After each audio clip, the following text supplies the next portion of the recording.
February 2017. Start. Mr. Deputy Speaker Sir, I thank you for giving me an opportunity to say a few words on the motion regarding the food situation in the country. As we know, food is a very important subject. Unless we pay necessary attention to this problem, in spite of the progress that we may make in other fields, it will take many years for us to tackle the food problems effectively. I am sorry to say that at the beginning, our government paid more attention to industrial development. It was only after there was a shortage of food and droughts occurred that we realized the necessity to increase food production in the country. As one of those persons whose main income is from agriculture, I have to say that we are not helped in the manner we should have been. In this connection, I would like to point out that it is necessary for the agriculturist to have water for his fields. Secondly, he requires fertilizers. Then, after growing food grains, he should have stability of prices. These are more or less his main requirements. As a matter of fact, we are not able to irrigate our fields. I would like to draw the attention of the House to the fact that even though I live on the banks of a river, I am not able to draw water from it. I have to depend upon rains for watering my fields. As long as the situation continues, I do not think that we shall be able to solve the problems for a long time to come, unless and until we gear up our irrigation projects to fulfill the promises that we have made to the agriculturist. I think there is no future for the country on this front. I may bring to the notice of the House that as it is today, the agriculturist in my state grow more of cash crops. This is the state of affairs in one of our progressive states. Many other states want to increase the production of food grains, but for lack of water, they are not able to do so. We must realize that water is a must for every field, and unless that is attended to, any amount of appeals here or outside will not work. The second necessity of an agriculturist is fertilizer.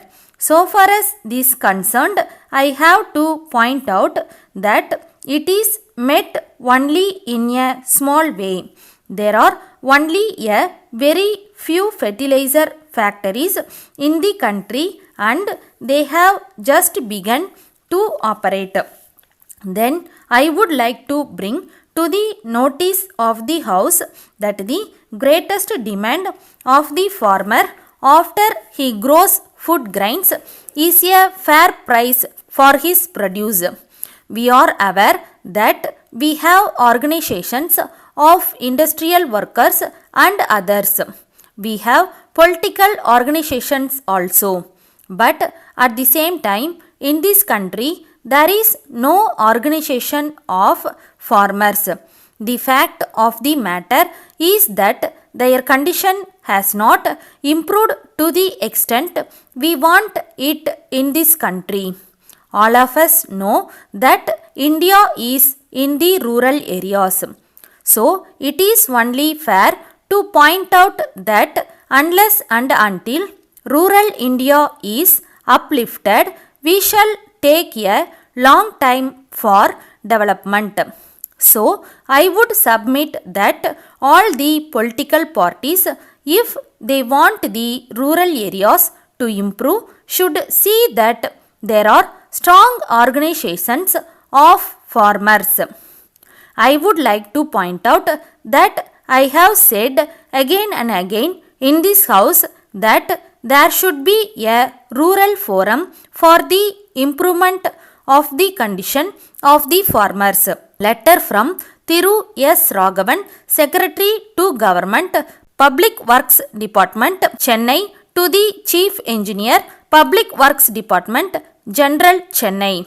Sir, I wish to draw your kind attention to your letter of the 20th ultimum.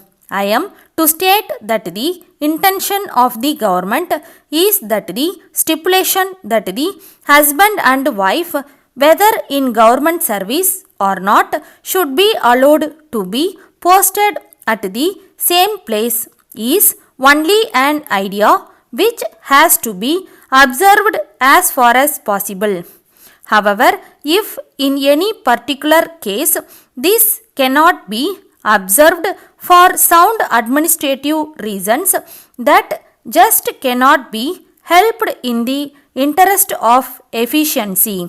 So, in cases as in the Public Works Department, where it has been ordered that officers should not be retained in a station for more than 3 years for purposes of administrative efficiency, it does not mean that an officer shall not be transferred out of the station where he works at present even after he completes his period of service of 3 years merely because his wife is employed in that station.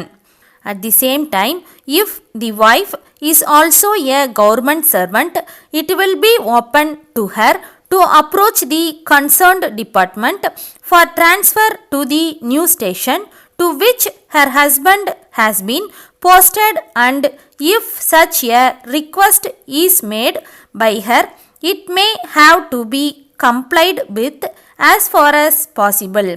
Yours faithfully, Stop.